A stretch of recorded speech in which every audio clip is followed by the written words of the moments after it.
गणेश दैमारी बिथां सारा मा फोरमायखौ बे भिडिअनि गेजेरजों आं नोंथांमोननो होनो थांगासिनो दङ। खुलुमबाय लोगोफोर, नोंथांमोन साफ्रोमखौबो आंनि इउट्युब चेनेलाव फिन खेबसेबाव गोसो गोथारै गोजोन फुंबिलिनि अननाय मोजां मोननाय आरो गाहाम हामलायनायखौ बावहरफिनबावबाय। आसा खालामदों नोंथांमोना इसोरनि अननायाव जोबोर मोजाङैनो दङ आरो आंबो बे समाव मोजाङैनो दङ। स' नोंथांमोननि थाखाय आं मोनसे गोदान भिडिअ लानानै फैलायबाय। अन्नानै भिडिअखौ जोबजासिम नायलांदो।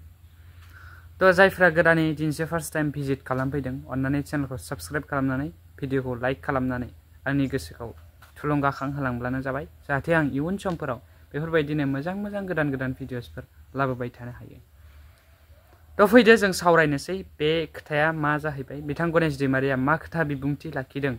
स' बेनि सिगांनो मोनसे रिक्वेस्ट, तो अल अफ इउ गासै साफ्रोमनिसिमबो मोनसे रिक्वेस्ट, नोंथांमोना शेयार खालामनानै हो, जाहाथे बयबो बर' रायजो राजाफ्रानो नुयो आरो भिडिअखौ जोबजासिम नायखांनानै कमेन्ट हरनो दाबाव। तो बिथां गणेश दैमारिया बर'नि जारिमिनारि अन्थाइ खाम्फा बेखेवनाय हाबाफारियाव बाहागो लानानै मा फोरमायखौ, थारैनो बर' हारिया मोनसे स्टेपसिम दावखोबावबायमा, बे सोंनायनि फिननायखौ बिथाङानो होदों आरो बिथांनि बे बिबुंथिनि गेजेरजों नोंथांमोना खोनानो मोनगोन। अन्नानै भिडिअखौ जोबजासिम नायलांदो। गिबियावनो बर'नि निउस पर्टेल नायगिरि बयनिसिमबो दुलाराय बाथौ गौथुम जानानै खुलुमनायखौ बावहरग्रोदों।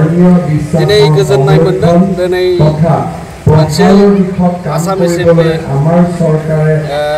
बेवहाय जे बर'नि बायखोन्दा नोगोरनि मोनसे माइलस्टनफोर बायदि जोंनि राजानि बे नेरसोनथिखौ लाखिनो हानाया आरो गमामायैनो जोंनि बे बर' माहारिजों लोगोसे जोंनि बे आसाम एसेम्बलियाव जोंनि बर' माहारिनि मोनसे सिनायथि आरो मोनसे गौरबनि मोनसे जारिमिन आरो बेखौ दिनै बर'नि हारिनि थाखाय बे अरायसम जारिमिन जानानै थाबावसिगोन।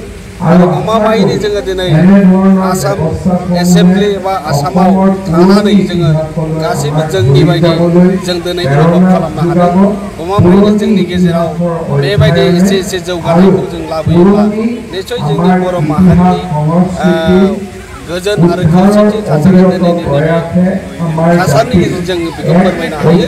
मानो होनोब्ला जों दिनै बेवहाय बाहागो लाफैनो मोननानै जोंबो गौरब खालामदों जे गमामायैनो नैबे जोंनि आसामनि बे राजथावनिया जोंनि गमामायैनो बर' हारिनि बायदि जोंबो गोसोआव गौरब मोनसे लाना फैदों। बेयो जों दिनैनि गाहायै जों बेखौनो जों बुंनांगोन, मानाव गेदेर आसाम एसेम्बलिनि बुंथिगिरि मानाव गेदेर बिस्वजित दैमारि बिथाङा अरायसम गावनि नाजानायजों लोगोसे आरो आसामनि chief minister doctor Hemant Biswa Sharma बिथांमोननि नाजानायाव दिनै बेखौ जाफुंसारहोनो हानायनि थाखाय जों जादों होननानै सानदों आरो बेखौ जों गौथुमनिफ्रायबो जों बेखौ गमामायैनो जों साबायखर होनांगोन आरो जों हारिनि गेजेराव थाखोसे जोङो दिनै दावखोनाय बायदि जों गावखौ खालामनो हायो।